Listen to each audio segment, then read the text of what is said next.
Hoje em dia, muitas pessoas falam em feminicídio, falam em relacionamento abusivo. E aí eu resolvi compartilhar com vocês uma experiência que eu tive. E na verdade, os meus, né, nem ficaram sabendo de nada disso. Por que também? Porque diante dos familiares, dos amigos, do irmão, de primos e tal, era a pessoa, né? Essa pessoa que eu fiquei uns 5 anos, convivi com ela, né? Com ele. E era a melhor pessoa do mundo, né? Era maravilhoso, era prestativo, era educado.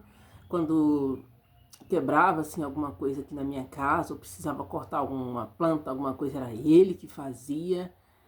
Tanto que quando eu ficava pensando em não ficar mais com ele, eu pensava, ai, quem vai fazer aquelas coisas que ele fazia em casa, né?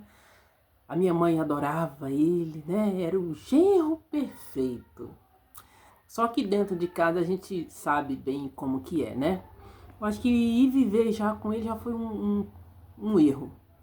Não vou nem comentar aqui, porque senão o vídeo vai ficar tão longo. Eu acho que esse também vai ficar um pouquinho longo.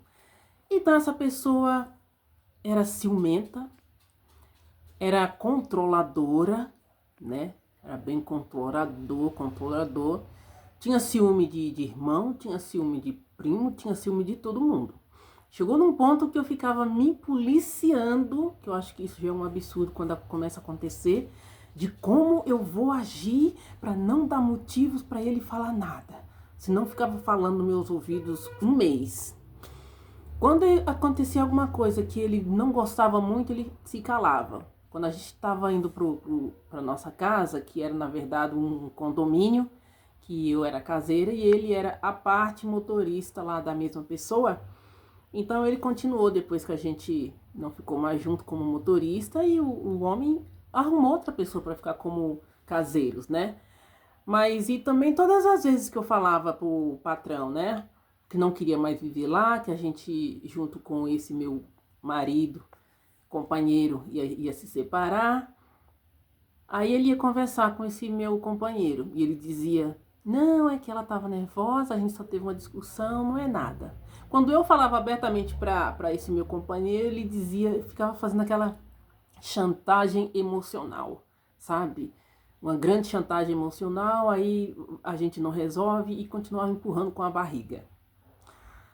Nos lugares que eu ia, eu conhecia vários lugares com ele, sim, né? Isso aí foi legal. Conheci vários lugares com ele que eu não conhecia, em Budas Artes, fui na praia, lugares assim que às vezes a gente ia, eu como caseira e ele como motorista, e tinha que levar alguma coisa, enfim, eu ia junto, então eu cheguei a conhecer esses lugares. Mas assim, tem uma festinha de aniversário de uma sobrinha, ele já não gostava. Eu começava a ensaiar, falar com ele quase um mês antes. Chegava no dia, ele enrolava o quanto podia. E eu dizia, mas se você não quer ir, deixa eu ir. Ah, mas por que você quer ir sozinha? Eu não quero ir sozinha, eu quero ir com você. Mas como você parece que não quer ir, você me dá a liberdade de eu poder ir. Não, a gente vai. Por que você quer chegar mais cedo? Não é chegar mais cedo aqui, daqui a pouco a gente vai chegar lá e já vai ter cantado parabéns. E um dia realmente aconteceu isso. A gente chegou e o parabéns já tinha sido cantado. Eu fiquei extremamente assim aborrecida com isso. Aí ele via lá os amigos do meu irmão, a esposa, os filhos. Aí no caminho de volta para casa começava a provocar para chegar àquele ponto, né? E aí ele dizia, ah, aquele seu irmão se levar umas galhas daquela mulher vai ser bem feito. E eu dizia, por que ele levaria galha? Ah, fica enchendo a casa de macho. Não, ele não está enchendo a casa de macho. Os amigos dele, tem às vezes alguns lá com esposas, com filhos, e não tem só o homem, tem a mulher também. Por que falar só de homem? Ah, mas homem que fica pondo macho dentro de casa é bom levar umas galhadas mesmo. Como se é errado levar um amigo para sua casa por medo de que a mulher saia com ele. O que ele acha que a mulher é, afinal? Um dia ele chegou ao ponto de colocar uma saia minha diante dos olhos. Ele colocou a saia para mim provar que aquela saia era transparente demais e que eu não ia usar saindo com ele. Então, ou eu não saía de jeito nenhum, ou então eu trocasse a saia. Por quê? Porque mulher tem que fica vestindo saia, e a saia a mulher tem que ver que ela tá pelada por baixo, nua, né? Então tem que saber como sentar, e mulher geralmente não sabe sentar e fica mostrando tudo pros outros. E ele, como motorista, já viu muitas vezes a parte, a peça íntima da mulher ao sentar, então a mulher não sabe sentar, então para quê? Era um pensamento assim muito machista. Eu dizia para ele, olha, você nasceu em 1956 e você ficou lá. Então eu não sei como que é você educando uma menina, né? Eu não consigo imaginar você educando uma menina. Aquele homem que fala mal da família inteira sua. Todo mundo da família ele tem alguma coisa de errado e de mal para falar. Só a família dele que é perfeita, né? Ele fala mal do seu primo, ele fala mal do seu irmão, ele fala...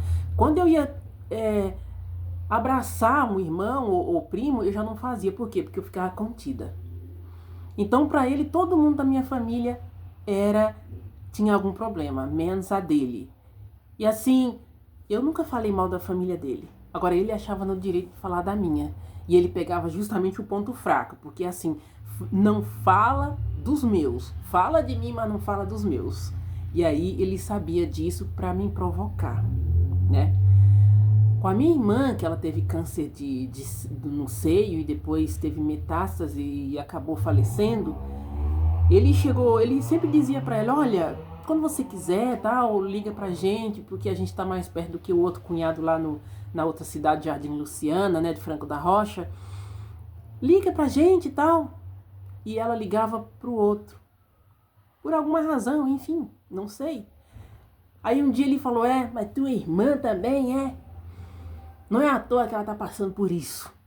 A gente não sabe das coisas. Agora, desejar o mal para alguém, dizer que um câncer que a pessoa está enfrentando é bem feito, porque a pessoa é assim ou porque a pessoa é assada, ninguém é perfeito. E aí um dia, foi o que mais grave, assim, de mais grave aconteceu nessa convivência todo esse tempo com ele. Aqui em casa estava tendo, não sei se comemoração de algum aniversário, eu estava na pia, o meu sobrinho passou assim atrás de mim para pegar alguma coisa no armário, e ele estava presente aqui na cozinha e não falou nada, ok. No caminho de volta para casa, começou aquilo que eu já falei, né? Começou meio que me provocar para chegar ao ponto que ele queria. E finalmente, depois de muita discussão no carro, chegou lá na casa que a gente morava como caseiro. Assim que a gente entrou, a discussão continuou. E aí, finalmente, ele se abriu. Falou assim, você pensa que eu não vi aquele teu sobrinho lá se esfregando em você? Porque tudo para ele era se esfregar. A mulher, por exemplo, não podia dançar com outra pessoa se ele não quisesse dançar, porque ele achava que uma dança era a mulher se esfregando com um homem. E comentou até uma vez que a ex dele estava dançando lá, se esfregando com outro, e ele foi embora. Tudo para ele lá se esfregar. E aí, você pensa que eu não vi aquele teu sobrinho lá se esfregando em você na pia? Gente, ali eu fiquei lívida. Eu não dei um tapão nas fuças dele, não. Mas eu não tinha nem tirado a bolsa do ombro.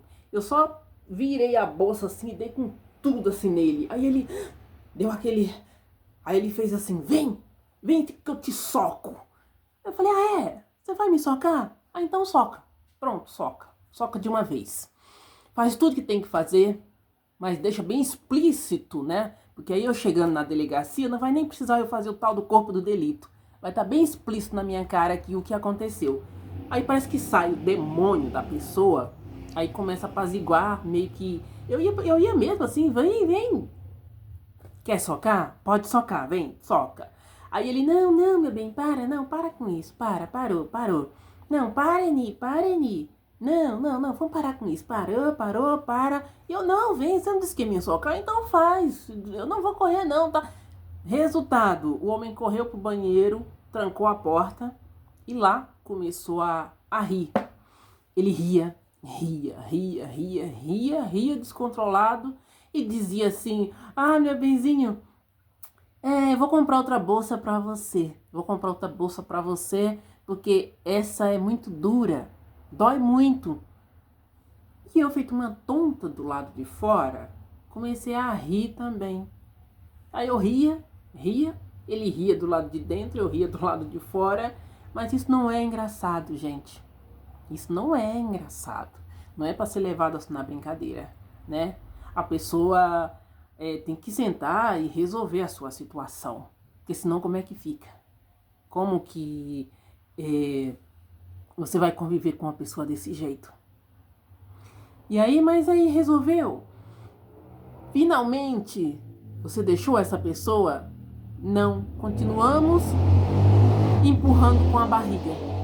E nisso passou mais outro tempo, até que ele, a princípio, teve consciência, chegou, falou, olha, não dá mais, né? Você já falou até algumas vezes, até pro patrão que não queria ficar aqui, eu que fiquei apaziguando, dizendo que você estava nervosa, mas é melhor mesmo a gente se separar. Então, se você falar com ele agora, eu vou concordar e dizer que realmente a gente não vai mais ficar junto, tal.